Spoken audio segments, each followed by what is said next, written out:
Hey, good afternoon to all, and I can only hope and pray that all of you are having a wonderful time today. Today pretty much is very rainy and cold, but that's the weather. We give God the glory for a wonderful weather. If we didn't have the rain, we would not have the crops to grow, and we would not have food. So we give God the glory for the torrential rainfall. I know sometimes such a rainfall create a flood in other places across the city and its environment, and people are challenged, and it also challenge the roads. We're already a country struggling with bad roads, but again, we have to give God the glory. Well, I just wanted to pop in to just greet fellow citizens and to say to you, it's been a while. I haven't come on. I haven't done a podcast. I haven't appeared on the radio. A lot of people have been calling me and almost here. We haven't heard you speak. We need to hear you speak. I have not been silent. I didn't appear on the radio though. I've not done podcasts, but I've been writing. And as you know, Moncio writes his mind. I fear nothing. I say the truth. I write my feelings. So my page is always basic. Yeah, I haven't been able to appear on the radio because I've been busy with academic work. I've been busy with other work. But the good news is that next week I will make some appearances to talk about our country, to talk about politics, to talk about the governance of our country, and to say to you, share with you some of the things I have in the pipeline. I think it's very critical. There can be no other time for us to talk about the governance of our country. I always say to everybody, everything hinges on good governance. If we have a gang in power, we have a group of people at the helm of power that are misgoverning the country, misruling the country, the people suffer. If we have a group of people in power whose desire is to acquire material wealth at the expense of the country, challenge covers, definitely our people will be subjugated to more hardship, to more decadence, to more despair. If the country continues to be subjected to debauchery, as we see, and not the change that people promise that they will effectuate, I'm sorry, the country will continue to be challenged. So I say this much to you: we can't stop talking. We should be talking. Sometimes people post threat and people throw threat at us, but someone like me, fear not. I say to people, I respect everybody, but I fear nobody. I fear not even gun. I speak my mind and I make sure what I say on account of the truth. I'm a man of conscience and I'm driven by my conscience, very daring conscience, but I think our country is in a very bad spot. The governance is pretty poor. You wake up every morning, there's reports and allegations of thievery and graft and theft obtaining in public entities and, and parastatals and ministries and agency. This is just wrong. We cannot claim to come to power to effectuate change, to institute change. And we find ourselves doing the same. We continue to make the same mistake. At one point in time, we ran in the streets and said, well, native woman did born soldier came Tobert, and then we said we announced a revolution. We announced a revolution that will come to effectuate change. It will put emphasis on the people, economic empowerment for the people. It will ensure the political stability of the state and the unity of the state, but that was not the case. We saw something else. History is very, clear about the facts and the accounts that occasion that era. Again, today we see a regime comes to power, a government comes to power, a political class comes to power. After 12 years, opposition they say they will effectuate change. Well, again, that is not the case. Everything that happened in the past, everything they condemn in the past, are the very thing they are perpetrating. Corruption, nepotism, and all these vices, all these excesses and debauchery that continue to subjugate a country. All these things that make us a peace and poor country, an inferior country. An aid-driven nation rather than a viable country with a viable economy, despite all the resources, plethora of resources God has blessed this country with. This is so sad. So I tell you this much, governance is very critical. The quality of people that we elect to power is very essential, very quintessential. We got to make sure we get it right. You know, so I mean, we have to keep talking about it. All right, and continue to call out those who misgovern the country. Continue to make suggestions to them, recommendations to them. Of course, they prove to be very incorrigible. They will not take the suggestions that you make to them or the correction that you make to them. If they take insult, if they brand you as head position and opposition, you know, and say all sort of, you know, despicable things to you and speak to you in very disparaging way. But we can get tired. This is our country. We own it together. I think people should be held responsible for the way they govern the country. I think those who govern the country must give account of their stewardship. I think when they preside over the resources of the country, they should be subjected to audit to ensure that they are managing our resources along the lines of property, transparency, and accountability. I think the legislature must open its doors for audit. I think for us to have a better governance system, we should have a responsible, transparent, independent, and patriotic, and honest code of war patriotic, very critical at the legislature. I think people who go to that hollow chamber should be men and women of honor and dignity, not men and women who go to connive and collude with the status quo, with the political establishment at the executive mansion or in the executive to loot, you know, and you know, and rob the country, and to further subject our people to enormous despair and misery, and to mortify the masses to further squalor, you know, driven livelihood. I don't think so. I think we need a more progressive, a more pragmatic, a more efficient and effective, but more patriotic legislature that will put the people first, that will make laws, but will represent the interests of the people, represent the interests of the respective constituency. So these are the things we ought to talk about.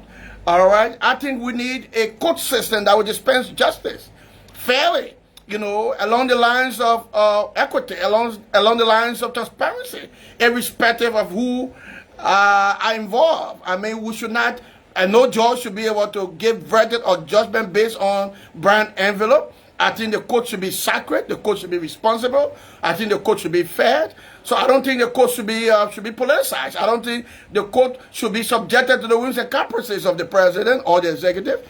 I think the court should be independent, and I think the judges at the court should muster the temerity and the effrontery to maintain the sanctity and the sacredness of the court, not to bow to the whims and caprices of the presidency or the executive in the name of getting some return. I think a society that is respecter of the rule of law, a society that is respecter of justice, is a society that will flourish and blossom. Because it is only in a society where the law is the order can investors find solace and find confidence. The only confidence investor can find in a country is stability. It's rule of law and stability. So if we have a country that is scandalous, if we have a country where the rule of law is not in full order and in full swing, if we have a country where the police take bribe and cannot institute proper traffic movement, and things just shambolic, in a very shambolic way, things just in disarray. I said to you this much. No one wants to come and invest their money. This is why we are government cannot say how much foreign direct investment aid has mobilized to this country. This is because people don't find confidence in the country. People don't find confidence in the government. Every day there's scandal. Every day there's protestation. People are protesting for stuff. Every day issue of human rights. People are being killed secretly, surreptitiously. So all these things, raise alarm, and of course justifiably too. And so because of that, you don't want to find investors coming to risk their hard-earned money. So governance is very crucial. When we devolve power onto people, we should ensure that we devolve power onto the best and brightest. People of nobility, people of honorability, people of good moral standing in society, people who fear God, people who are educated, people who've got the temperament and the experience to run the country, not just anybody. So I say this much to you, fellow citizens. We have to do everything humanly possible to fight for our society, to fight for ourselves. I think the people should fight. There's no hero in any national struggle. The people are the heroes. The people are the ones who stampede in history. All we can do basically is to inspire the people by our commentaries, and by the messages we regurgitate, good patriotic messages that we regurgitate. I read a lot of poems, I read a lot of articles, I read a lot of patriotic commentaries. I speak about moving this country forward. I speak about governance, which for me is very germane, that is very significant, very essential, very quintessential to have a country that is better managed, that is better governed. With all that, our country, our people will continue to wallow in doom and gloom. Our country will continue to be an inferior country. We'll continue to beg donors, the World Bank and the IMF, and be subjected to the IMF structural adjustment program like we are now, and people now dumb and claiming to be doing good in the economy. I know we've been talking about generating revenue, pretty much fine. I mean, it's one thing to generate the revenue as a government, but how do we expend the revenue? How do we spend the money? If we generate the revenue, all right, and then steal the revenue, it's no good. So there are a lot of things I'm going to be talking about next week. I'm going to be talking about even the opposition. What kind of opposition do we have? Do we have a productive opposition?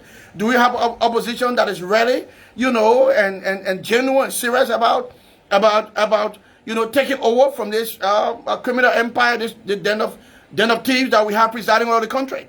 How are we proceeding? I see contradiction in the very opposition, that we form part of. I see the game. I see the subversion. I see how politics have turned to politics. I see politics. I don't see politics. I see the attempt, the maneuvering to subvert people. I see people bribing through. I see a lot of things happening. So if we have this kind of mentality, if our politics are opposition, our politics is not ideological. Our politics is not people-driven. Our politics is about advancing few group of men above the masses' interest, above the national interest. What kind of opposition are we? We are. What kind of genuine politics do we bring to the nation? Who are we? And what pedestal do we stand on to now cast expression on those at the helm of power, looting and subjecting the country to immense misery and despair? So I think we're going to be talking about all of this. We're not going to bite our tongue.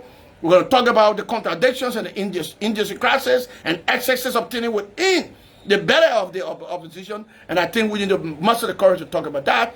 I think we need to be fair enough. I think people need to be genuine. I think we need to humble our ego and put the country first. If the politics is not, if our politics do not see the people as the fundamental core value, front and center of our political struggle, then we are not ready yet. I think we're just seeking political power. I think we're just attempting to grab political power to do the same thing others have been doing and subjecting the country to the roller coaster theory, to the circus, and pendulum of trauma. And this is sad. We can do better.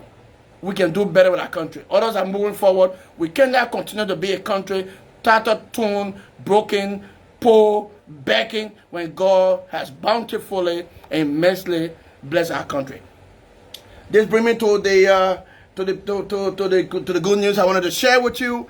I think training is very important. I think education is very important in this country. Next month we're going to be launching to you the Kpadeh mentorship program. We want to train progressive, pragmatic, erudite, labyrinth youth, young men, prepare them and put them on the trajectory to national leadership. We're going to be looking at 4 thematic areas. We're going to be looking at basic civics to talk about citizen responsibility and what is citizenship, what is responsibility of the very aspect of government, and how you conduct yourself. We're going to be talking about etiquette, how people conduct themselves. A policeman should not be standing to the intersection and collecting bribe. A policeman should not close his eyes to wrong traffic movement only because he collected bribe. Medicine intended for public health should not be stolen by a nurse or by the head doctor and taken to a private clinic to operate and get money on at the expense of people. I think the judge should dispense justice on the account of transparency and accountability. So those basic etiquette, those ethos that we need to follow. Political representation. All right? What is our responsibility as citizens? When we go to vote, who do we vote for? What are the qualities of people we should vote for? And when we vote for those people, how do they represent us? How do we demand? Should we fold our hands when they fail us? Should we stand up? Should we exercise our civil liberties? So there are a lot of things I'm going to be talking about. All right, I'm going to be providing the training. I'm going to be the lead interlocutor. We're going to be training 10 other interlocutors that will join me in this training. We're going to be doing it per month, taking 200 students free of charge. I think more or less the program, people will talk about the details with respect to registration and stuff like that. But I'm going to be launching it. I see it as a righteous cause. I see it as a righteous cause in this time of our history. The young people are in abundance. They dominate the population of our country. It's just about fair enough we begin to put emphasis on training. Yes, you can go to the university, you can go here, you can go to that school, but there's much more other training you really cannot get in school. And I think because of the war erupted, and the war, decimated a lot of things. And even the time for these young kids to grow in a community, in the home, that will give them the rightful training, give them the opportunity, to understand basic service and basic etiquette. What is leadership? What is governance? All the basic things we need to talk about that. I'm going to be coming forward with my mentorship program as a contribution. When I leave UL, when I leave the AMU and other places where I go to lecture, I want to find some time to teach. I want to find some time to transform young people from gang of bad boys and bad girls, to future leaders. People who will go in the communities, and when we train you, we're going to deploy you in the communities. Make sure you go and begin to serve as our ambassador of the Kpadeh mentorship program, to go and be able to help other young people in the ghettos, young people in the communities, and say to them, this is not where you end. This is not the future for you. The future holds a lot of positivities for you. But you got to be prepared. You got to be trained. You got to be oriented. You got to be organized. You got to be structured. Who do you give your votes to? Do you give your vote to somebody because of couple rice? Or they give you a campaign paraphernalia? Or they give you a lapper? Or they give you $5 or $10? No. Your vote is powerful. So your vote is your common power. It's a vote, your vote that make a president. Your votes make a senator and a representative. And when you vote them into power, you hold them, to account. You hold them to stand up. If they cannot, you should stand up to them. So we're going to be doing a lot. So I wanted to talk about this in the JFE. We will do a lot more about the program. We have the team led by young comrade Jari Bai that we'll talk about next. We talk about the mentorship program. We're going to be doing a lot of things. We want to train thousands of young people. We're going to pilot the program here in Monrovia, Macerado, and then later on we will diversify in the counties, go to the inner recesses, and see how we can be able to train our people. And this training is going to be open, to everybody. We want to have the police come and get to understand some basic civic. The military, we're going to partnership with everybody. We're going to lecture them. We're going to lecture the nurses, their judge, etiquette, what it is to serve your country. The level of nobility and honorability you as a public servant must always discharge. What is it to be a citizen? Is it just to be born in the country and be a Liberian? What is your responsibility as a citizen? Okay? I think all citizens should be true patriots, meaning people who put the country first, who stand for the country. And so, these are the kind of things I'm going to be doing. I'll be reflecting on these, and we've been preparing the lectures for that. So hopefully, next month, the program people are working around the clock to put this into motion. And by the time they're done with that, we will announce it, we will launch it, and then we'll open up to allow young people coming. It's not political. It's whether you come from CDC, Unity Party, whatever party, non-party, whatever. We just want to train young people. I think we're going to be looking, the program will be looking between 18 to 40 years old, or 35 years old, whatever the case is. 11 for the program people, but we're going to be doing massive training, very remarkable training to transform young people in this country and put them on a better pathway, better trajectory to be good leaders in different dimensions of our country, different spheres of our country. We're going to train doctors, we're going to train lawyers, we're going to train journalists, we're going to train different professionals, all right? And put emphasis on what it means to be ethical in your line of duty in the discharge of service to your country. So watch out for me next week. Like I said, I will be making media rounds, appearing at the Joy FM, OK FM, other radio station. stations. I'm going to be talking about politics. I'm going to be talking about governance. You know me. I speak my mind. I know people don't like me when I speak the truth, but I say the truth fearlessly, and I will do that. I do that because I'm a daring patriot. I do that because I love my country and I love my people. They deserve better. I wish you all have a wonderful day. It's raining. Let's enjoy the rain. Salute. Thank you. God bless you. I love you. Bye.